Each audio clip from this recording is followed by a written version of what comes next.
Thank you din sa Tiara Verde Garden Management kasi ang ganda ng ginawa today. Na-appreciate ko talaga. Saya-saya.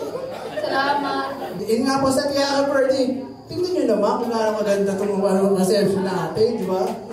Lawa, di ba? Kaya maraming sa rin. Yung sa coordinator na makulit yan.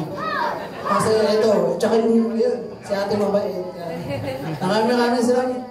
Pinasaya ko ni ate, yung kaba ko sa kotse, nawala dahil sa kanya, tsaka kay Kuya Jojo. Maraming ang galing po, ang galing mag-host. So yun po sa Tiara Verde Garden Management, maraming salamat po. And syempre, sa lahat, sa pinaka-minamasamahan ko si Papa Jesus. So yun po, hinihiling ko to dati pa, and then ayun po, natupad na. So thank you. Salamat sa lahat.